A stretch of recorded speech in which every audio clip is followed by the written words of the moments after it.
To discuss the alternative HIV/AIDS conference, I'm now joined from Vienna by Joan Shenton, founder of the Immunity Resource Foundation. Ms. Shenton, thank you very much for being here with us in the program on RT. If I understand correctly, your foundation disputes the established mainstream scientific understanding of HIV and AIDS. Why is that, and what prompted you to set this foundation up?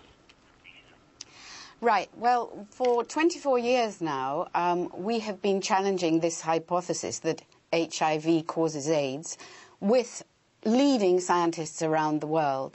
And I'm a television producer, an independent producer, and I made 11 documentaries on the subject that were transmitted around the world.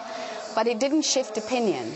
And what is happening this week in Vienna is extremely important, because the conference here that we had for 2 days before the big World AIDS Conference has shed light on all the major issues that challenge HIV as the cause of AIDS and AIDS as a sexually transmitted disease.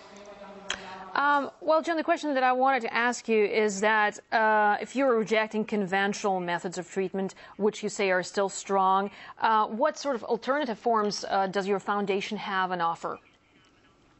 Well, conventional treatment has actually caused the death of a whole generation of young gay men in America when they were on the high doses of AZT. That is well documented. Not one single young man or woman, and there were a few women, who took the high doses of AZT has survived. Many, many others have survived who haven't taken the antivirals, and many have survived who have taken antivirals at times to damp down what essentially is an immune suppression for many, many different reasons. So it's extremely important to be challenging this hypothesis, which, of course, is tied up with hundreds and billions of thousands of dollars of international money, which have led to absolutely no result. Well, Joan, do we have reasons to believe that alternative methods are more effective than the current mainstream ones? Look, AIDS, as it's called, has remained restricted to the high-risk groups. It hasn't spread as a heterosexually spread disease at all. It hasn't behaved like an infectious disease.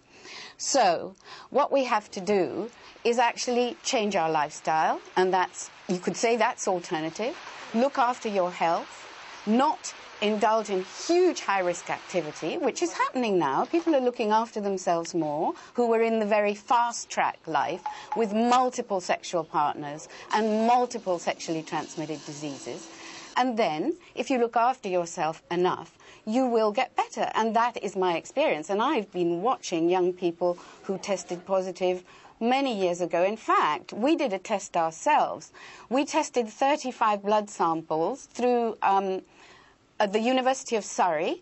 We put 35 samples through 3 different test kits, and 2 of the test kits showed reasonably similar results. The 3rd test kit showed 19 people who were in the sort of no man's land area, right? So there were 19 anomalies there, and one of the young people tested negative twice when we took him to 2 London teaching hospitals, but he had tested positive 3 times on our blinded trial.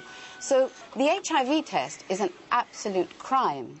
People really, I mean, when you think that the HIV test, you can test positive for HIV if you have 67 conditions in Orthodox medicine. They accept that there are 67 conditions that make you test positive for HIV, or can. TB, syphilis, malaria, invasive mycosis. Okay, the question that I want to ask you now, I'm afraid I'll have to interrupt you, is that why is it that your theory didn't catch on? Well, it has caught on. If you think, Rethinking AIDS in America has 1,000 members. We have a Nobel laureate who supports us. We have at least 500 leading molecular scientists around the world who support the alternative view and challenge the infectious hypothesis. Basically, it's very difficult to challenge a major orthodoxy these days because the media is so powerful. The drug industry is more powerful than government. So what you have is a situation where we're David and Goliath, but we're going to get there in the end, because by persevering, the truth will come out. Okay. Joan Shenton, thanks very much indeed for sharing your views with us. That was founder of the Immunity Resource Foundation talking to us from Vienna, where the HIV/AIDS conference starts today.